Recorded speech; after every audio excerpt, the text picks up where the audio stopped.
हिंदी में यूपीएससी की तैयारी से संबंधित प्रोग्राम्स को देखने के लिए सब्सक्राइब करें स्टडी IQIAS हिंदी। नमस्कार दोस्तों, मैं हूं अमरेंद्र पांडे। आप देख रहे हैं स्टडी IQIAS हिंदी। आज है 5 सितंबर और आज के दिन को हम लोग शिक्षक दिवस के रूप में जानते हैं। सबसे बड़ी बात है कि शिक्षक कौन है, शिक्षक होना क्या है। तो शिक्षक होने की जो व्यवस्था है वो बहुत प्राचीन है। प्राचीन काल से ये व्यवस्था चलती रही है। बस क्या है कि अलग अलग समय में अलग अलग नाम हम देते रहे हैं। कभी ये गुरुकुल परंपरा हुआ करती थी, गुरु शिष्य संबंध हुआ करते थे। धीरे धीरे परिष्कृत होते होते हम शिक्षक और शिष्य की स्थिति में आ गए हैं। मैं आज इस मंच से 5 सितंबर पर उन सभी गुरुओं, उन सभी शिक्षकों को शुभकामनाएं और बधाई देना चाहूँगा जिन्होंने इस परंपरा में जुड़कर आज हमारे समाज को इस स्थिति तक ला खड़ा किया है, विकास की इस स्थिति तक ला खड़ा किया है। कहा जाता है कि शिक्षक साधारण नहीं होता। प्रलय और विकास ये उसकी गोद में पलते हैं, रचनात्मकता उसकी गोद में पलती है। अर्थात अगर समाज को सही राह पे ले आना है तो हमें ऐसे जिम्मेदार शिक्षकों की जरूरत होती है जो दूरदर्शी हैं और जो शिक्षण कार्य को मात्र धन कमाने की व्यवस्था के रूप में नहीं देखते, बल्कि वो इसे जिम्मेदारी के रूप में समझते हैं कि ये उनकी जिम्मेदारी है। शुरुआत में शिक्षक इतना इंपॉर्टेंट होता है ये नहीं समझ में आता था। लगता था शिक्षक का अपना काम है, हमें पाठ्यक्रम सिलेबस पढ़ाना है और फिर हम अपने रास्ते और शिक्षक अपने रास्ते। लेकिन जब कक्षाओं में 40 मिनट की कक्षाओं में आके शिक्षक 30-30 मिनट केवल इस बात के लिए डांटता था कि तुमने काम नहीं पूरा किया, तुम्हारी पढ़ाई में लापरवाही दिख रही है, तुम जीवन में कुछ नहीं कर पाओगे, और अगर जीवन में कुछ करना है तो आलस त्यागना होगा, ये करना होगा, वो करना होगा, तो वो 30 मिनट ऐसा लगता था कि जैसे कोई व्यक्तिगत दुश्मनी है कि शिक्षक आखिर इतना क्यों हमें डांट रहा है और उसको क्या जरूरत है, वो आए अपना पढ़ाए और जाए। लेकिन जब स्वयं उस भूमिका में पहुंचे हम लोग, तब समझ में आया कि ये जिम्मेदारी का काम है। एक शिक्षक से ज्यादा चिंता केवल माता पिता ही अपने बच्चे की कर सकते हैं, अपने बच्चे के भविष्य को लेके, अपने बच्चे के करियर को लेके। उसके बाद अगर किसी को सर्वाधिक चिंता है तो वो शिक्षक ही है, वो शिक्षक ही है। और ये जो शिक्षक हैं जिन्हें हम गुरु के रूप में कहते हैं, इनकी जो स्टेटस है, इनकी जो स्थिति है, वो बहुत ऊंचे दर्जे की रखी गई है हमारे साहित्यों में, हमारे ग्रंथों में, हमारे पुराणों में। क्योंकि शिक्षक मार्गदर्शक होता है। शिक्षक आपको ढालने में, आपको इस संसार में चुनौतियों का सामना करने, कैसे लड़ना है, कैसे आगे बढ़ना है, कैसे एक बेहतर जीवन जीना है जो आंतरिक और बाह्य संतुलन के साथ आगे बढ़े, ये सब शिक्षक सिखाता है, शिक्षक सिखाता है। तो शिक्षक होना जिम्मेदारी का भाव है और ये बहुत देर से ही समझ में आई, लेकिन हम लोगों ने जब हम स्वयं इस भूमिका में आए तब शिक्षक की एक महत्ता समझ में आई।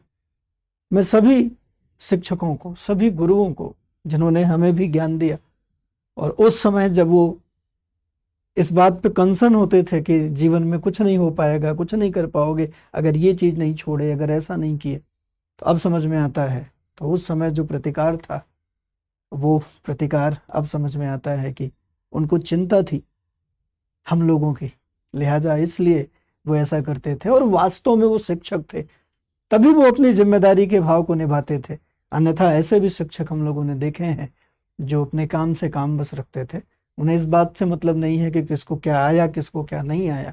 उन्हें इस बात से मतलब था कि अपनी नौकरी है और नौकरी में हमें 40 मिनट आना है, कुछ बोर्ड पे लिखना है, पढ़ाना है और चले जाना है। तो शिक्षक का काम केवल सूचना देना तक सीमित नहीं होता है। शिक्षक का काम व्यक्तित्व निर्माण का होता है।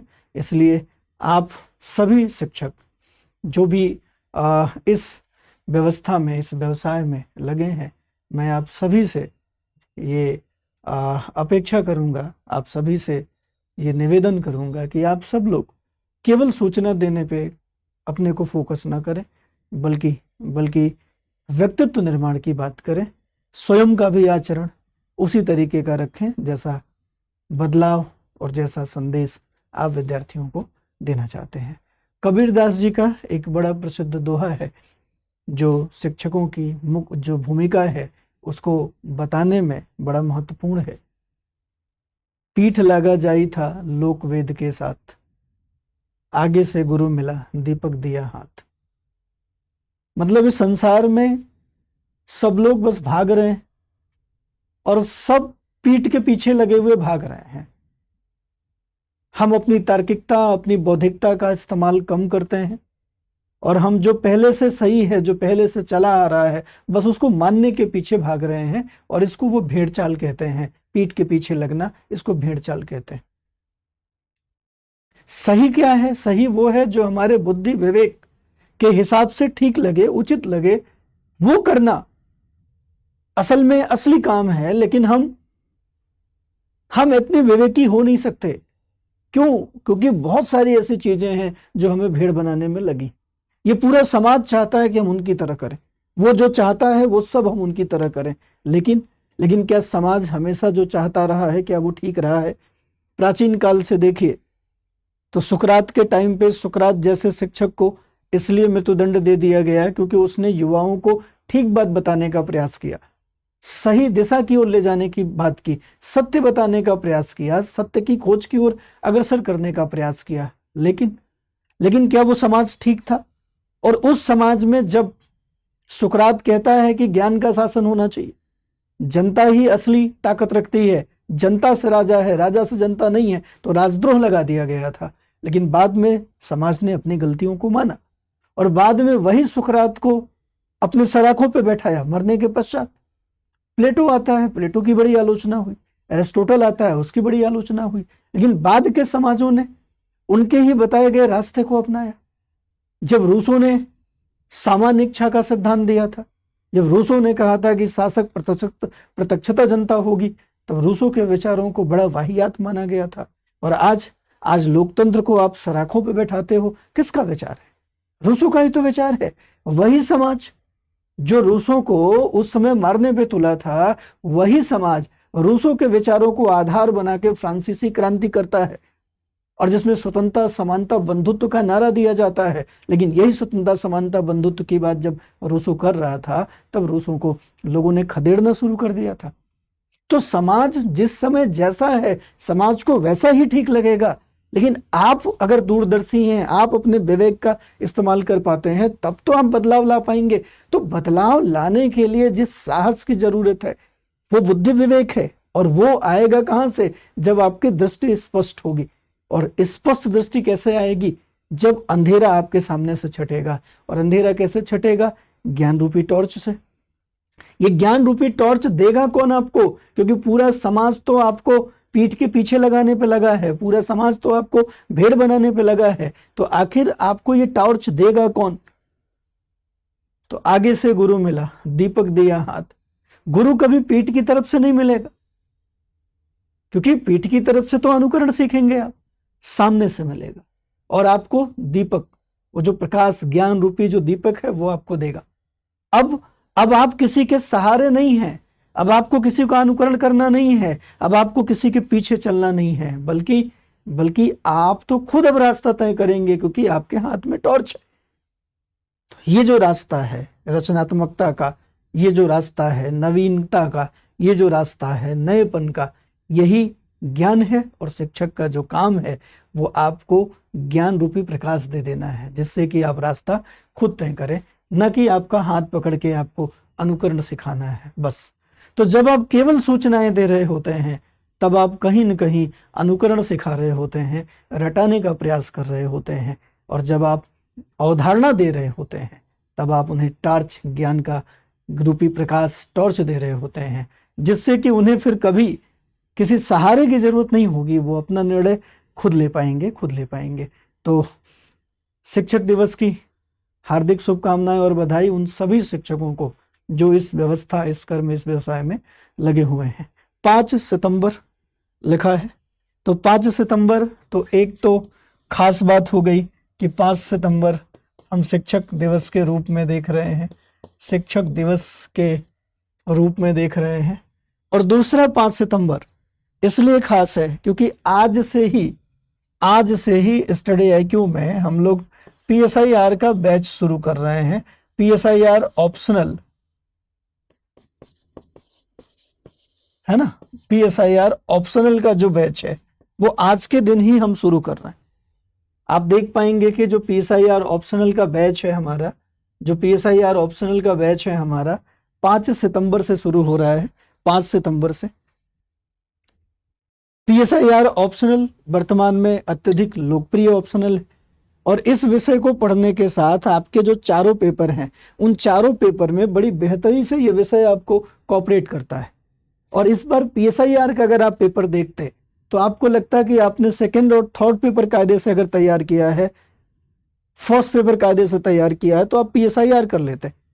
तो ये विषय इतना ज्यादा इंटरकनेक्टेड, ओवरलैपिंग और आपस में GS से डिपेंडेंट है कि GS तैयार करो तो ऑप्शनल हो जाता है, ऑप्शनल तैयार करो तो GS हो जाता है। यही कारण है कि जैसे जैसे मेंस देने वाले विद्यार्थियों को इसके सिलेबस के बारे में और GS से ओवरलैपिंग दिखती गई और उनकी तैयारी, एक बार मेंस दिया, 2 बार मेंस दिया, तो अगले मेंस के लिए वो अपना विषय बदल ले रहे हैं और इस विषय के साथ जा रहे हैं। इस विषय की खासियत और भी है कि ये हर विषय से जुड़ा हुआ है, तो वो जो अंतर अनुशासनात्मक दृष्टिकोण की जरूरत है वो यहाँ मिलती है। और थिंकर्स पढ़ेंगे तो हर थिंकर्स के बाद हम उसकी आलोचना कर रहे हैं, तो वो जो आलोचनात्मक दृष्टिकोण है कि बेहतर से बेहतर सिद्धांतों की भी आप आलोचना करें, उसका दूसरा पक्ष अवश्य देखें, वो यहाँ पे स्वभावतः उत्पन्न होता है। तो जब भी आप GS का भी आंसर लिख रहे होते हैं तो वो बहुपक्षी होने लगता है, जो कभी कभी एक पक्षी होता था जिससे नंबर कम आते थे। वो इस विषय की खासियत है।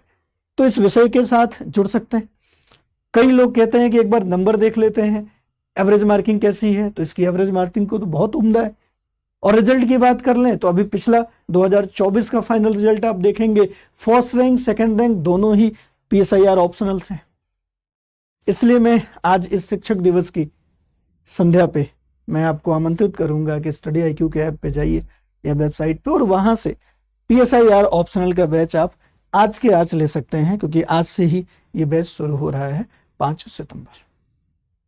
इसके अलावा आप GS देख रहे हैं, आप शिक्षक दिवस के इस शुभ अवसर पर आप अपनी तैयारी शुरू करना चाहते हैं, एक संकल्प लेना चाहते हैं और अपने गुरुओं के साथ मिलकर अपनी तैयारी को, UPSC की तैयारी को मूर्त रूप देना चाहते हैं, तो GS का भी बैच है और ये बैच हमारा शुरू हो रहा है 9 सितंबर से। 9 सितंबर से शुरू हो रहा है 26 के लिए। बहुत सारे विद्यार्थी ऐसे हैं जो अंडर ग्रेजुएट हैं और 26 के लिए थोड़ा बहुत सारे लोगों को ऐसा लगता भी है कि लेट हो रहा है। 27 के लिए आप तैयारी कर सकते हैं, तो 27 के लिए भी हमारा प्रतिज्ञा फाउंडेशन बैच है। 28 के लिए भी बैच है। तो अगर आप अंडर ग्रेजुएट हैं, 12 पास हैं, तो आप इन बैचेस को प्लान कर सकते हैं और इनकी भी शुरुआत 9 सितंबर से हो रही है। ध्यान रखिए, जो कॉलेज स्टूडेंट हैं और जो काम करने वाले लोग हैं, जॉब में हैं, उनके लिए भी ये बैच बहुत बेहतर है, क्योंकि इसकी टाइमिंग इवनिंग में है, शाम 6 बजे, 6 से लेकर 9 बजे तक 3 घंटे की लाइव क्लासेज होती हैं। तो ऐसी स्थिति में कोई डिस्टरबेंस नहीं होगा। आप अंडर ग्रेजुएट है, अपने कॉलेज के साथ साथ आप अपने इस बैच को तैयार कर सकते हैं। आप जॉब में भी हैं तो अपने जॉब से छूट के आप इस बैच के साथ लाइव पढ़ाई कर सकते हैं, और ऐसा जल्दी होता नहीं है। तो लाइव बैचेस हैं, आप जुड़ सकते हैं। तो मैं उम्मीद करूंगा कि आज आप लोग अपना जो निर्णय है वो तय करेंगे, अपने संकल्प को आज डिसाइड करेंगे और आने वाले समय में परिणाम के रूप में आप उपस्थित होंगे। चलिए, बहुत बहुत धन्यवाद। मिलते हैं फिर किसी दूसरी वीडियो में। धन्यवाद। जय हिंद। स्टडी IQ IAS, आपका सिलेक्शन हमारा मिशन।